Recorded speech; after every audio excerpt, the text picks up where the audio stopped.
Frankie, it was another a game that you attended in the flesh. How was it for you? George, we both have jobs where you have to be very, so on this podcast we can't be too sweary, right? So the jobs we're in, Sure. we have to behave ourselves. But I'm going to bleep this one out. But for sake, for sake, those mank bloody like Get out. the atmosphere was absolutely brilliant at Villa Park. It really was. It felt like a derby day. Yeah, yeah. I've been to quite a lot of Villa Man United games, and it just feels like it is a bit of a.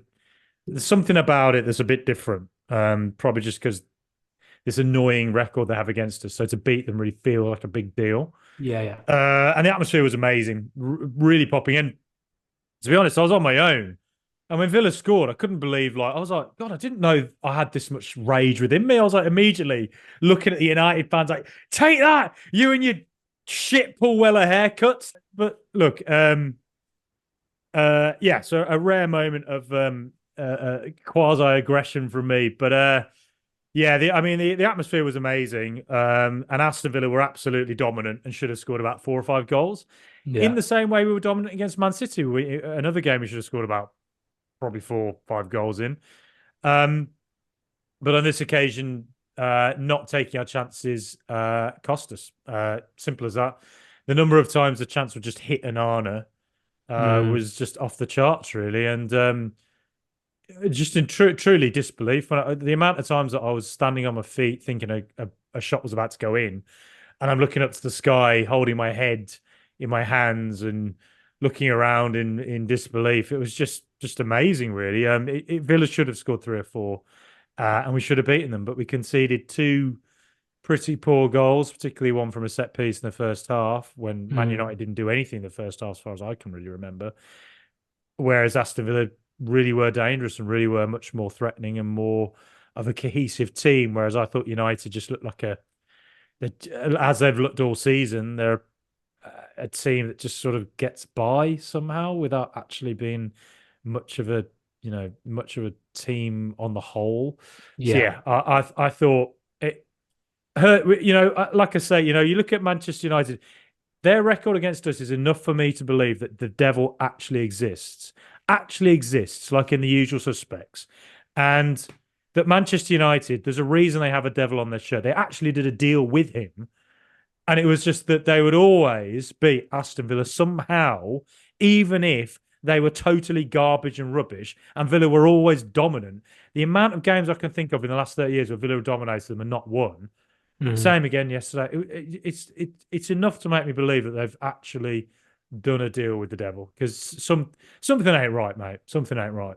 Yeah, it was tough to take, wasn't it? I don't think I have um sort of stopped watching a game in a long time and felt as sort of physically pained as Yeah, I did after that game. yeah. Sort of like like gut punch pain. Um, a proper sickener in every sense of that word. I was sort of reeling after that, after when the final whistle went, to be honest.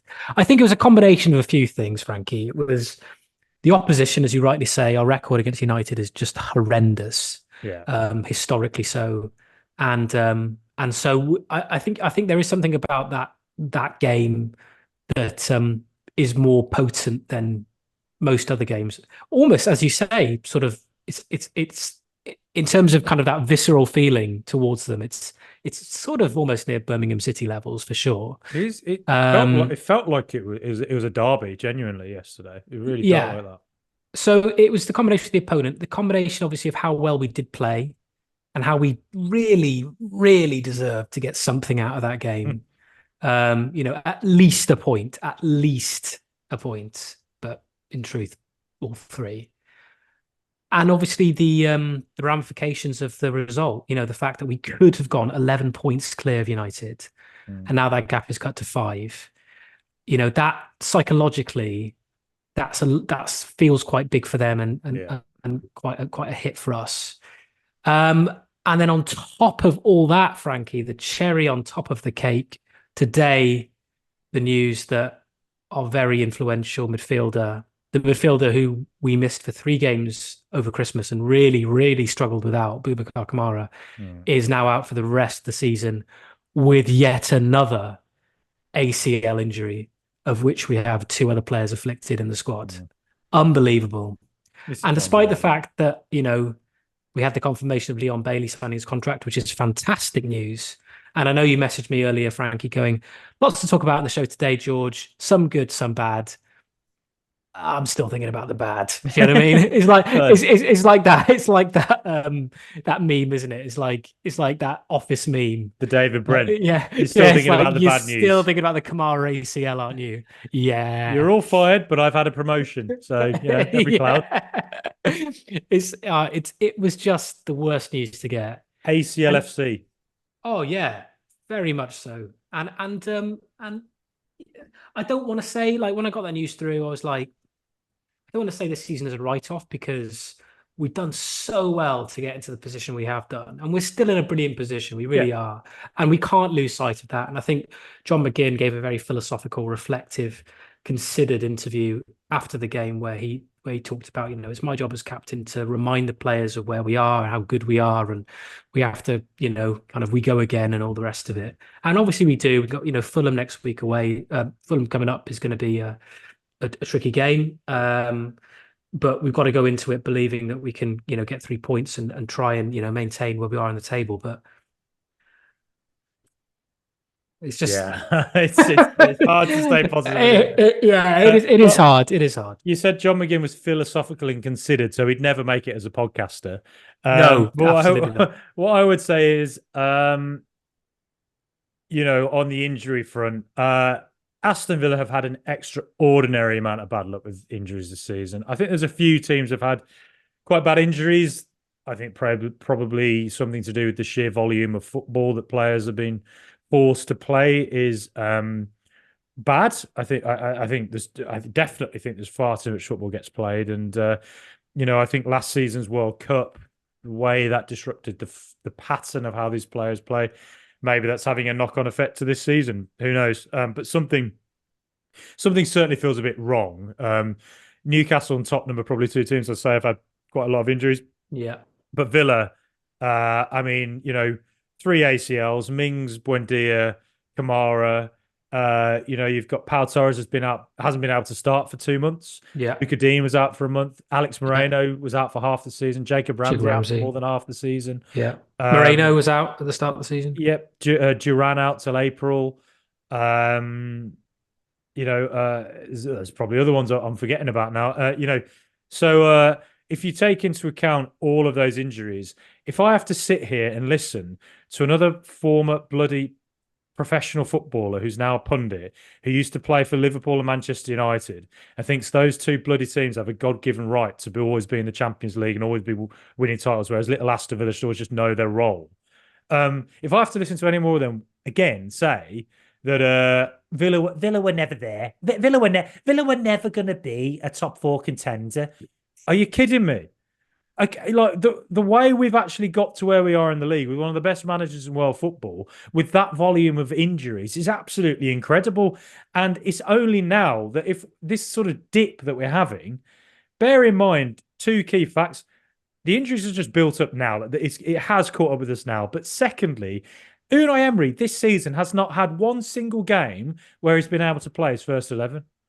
Dia and Mings haven't been a free all season. Moreno and Ramsey are that left-hand side that was so potent last season has not been able to play together this season. And I would say actually that was an encouraging moment of the game against Man United, is that left side did look, yeah, it did sort of, it was getting back to that level, wasn't it? I thought Moreno and Ramsey. Yeah, 100%. I think partly because, I think Chelsea and Newcastle had better shape than Man United did. I think we were able to play through Man United very, very.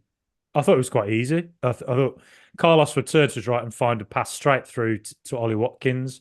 And I thought that down the left as well, Moreno and Ramsey were fine. I think Moreno particularly was finding a lot of joy because Garnacho was struggling to track him. But one thing I would say is that, I like Longley, but I thought there were quite a few occasions where Longley wouldn't make the pass to Moreno, and Moreno was just kind of like, it was like, why did you not make that pass? He was right there, and Instead, Longley seems to prefer to cut inside and pass to his right, whereas I Hmm. think Pau Torres is a little bit better at just progressing slightly forward, finding that pass between the lines, but also passing out left. And the only time this season, literally, we've seen Torres and Moreno play together, and I think maybe Ramsey as well, was against Burnley in the 3-2 when Hmm. Powell came on in the second half, and suddenly Villa absolutely dominated them. Like, there's no coincidence that when that happened, Villa was such a dominant side. Hmm. So that's not me getting at Longley. I think Longley is actually it is good. It's just that I think Pau Torres is just better, Yeah. is how I put it. But like I say, yeah, I think there were positive signs with Ramsey and Moreno, particularly because Ramsey had space to run into, whereas United and Newcastle did not offer that space at all. And I slightly fear that defensive teams like a Nottingham Forest, for instance, are just going to try and copy the Newcastle approach. And I wonder if we struggle more against that than we do against teams who try and come at us like United did.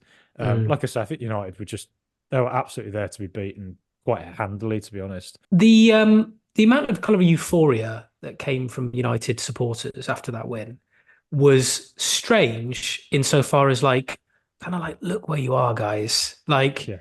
you didn't really play well at all against us, and you got the win. And fair enough, you were more clinical in the box than we were, absolutely, and goals win games and all the rest of it. But there is a part of me that thinks like you just you, I still think we've got a very good chance, injuries aside, of finishing where we are right now because you they didn't play well. Yeah, I think in the No, win didn't. in the games I've seen United win, there's nothing about them that makes me think they can go on a run, like a consecutive run of games where they win. They The remind me of Berger just wins. they do. They Yeah. remind me of just a slightly more um uh uh positive Chelsea side. I mean, we're seeing Chelsea tonight against Crystal Palace. They played us up. To be fair, they deserved to win in the FA Cup against us. Put your hands up, like they were the better side for sure. But then they go to Palace, and they're losing. I think they're losing at the moment. I think there is still that level of inconsistency with Man United that still might fall in our favour. That I don't think they can be relied upon to necessarily find that consistency for the rest of the season. But saying that, I think the injuries are going to really cost us.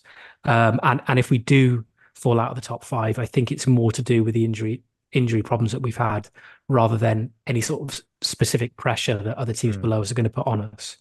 Yeah, I mean, like I say, I'm sick and tired of hearing former professional pundits who all played for northern clubs saying that, implying that Aston Villa just don't belong in the top four. It's like, 10 years ago, you just said the same about Tottenham. Like, that Tottenham don't belong there because Tottenham have been garbage forever. And then they got Harry Kane and Pochettino, and it all got a bit, things just worked out for them from there. There's no reason Villa can't be a team that actually does something like that. And so I genuinely am sick and tired of listening to this sort of irritating belittling of Aston Villa that is absolutely happening.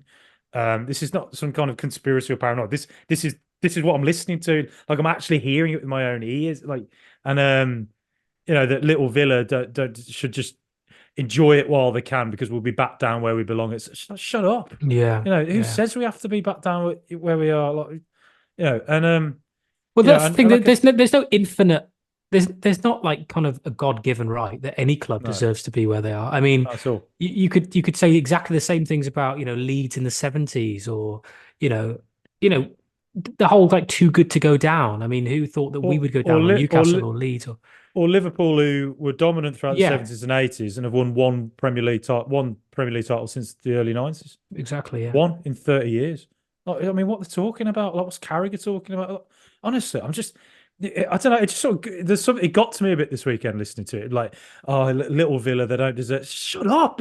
Like, the sheer injury levels we've had. If most of our squad was actually fit, there's absolutely no doubt in my mind that we would push on into the top four this season and compete right to the end of the season. It's just that we've been incredibly unlucky with the few injuries we've had. But that said, I still believe that Aston Villa will compete for top four, five, six as this season goes on. And look, it absolutely sucks, particularly with such key players. Conts is out potentially for a month. Kamara's out until he's gone for the season now. But it is at the same time, it's an opportunity for, let's say Timo Robenham. Who Yeah. knows? Who knows? He's got a full season of championship experience behind him. From what I've seen, the bits and pieces I've seen of him, he's got quick acceleration over a short, small area of the pitch. He can get past the player quite quickly. For a CDM, that's quite an impressive attribute to have. He's good on the ball. So who knows? Maybe he'll just step up this season, take his opportunity, win Unai Emery's trust, and become a key player for Aston Villa in the months and years ahead. Kane Kessler-Hayden might feature a little bit more this season as well, given that Conte's not, here for another few weeks. Cash, there's no guarantee all of our back four are going to be fit for the rest of the season. Knowing our luck, they won't be.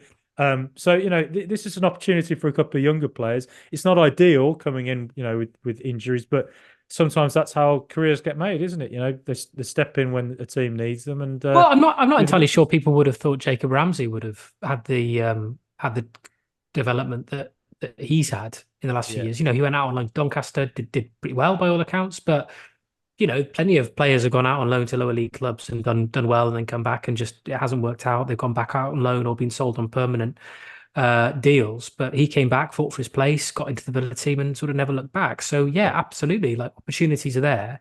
Iropenham, he has been considered to be a talent for the future. He's gone on loan, as you say, to championship clubs, in QPR, for example, and done okay. I think the club itself were struggling, but that's not necessarily an indictment of his performances. I just think QPR as a whole, they're not in the best position, and weren't when he was there either. But he was playing quite well, particularly under Beale when he was at QPR. So yeah, it's absolutely a chance for him to come in and stake a claim. And as I said, this is how careers are made. You've got to step up when the opportunity presents itself and show that you're deserving of playing for a club like Villa. So hopefully they do it.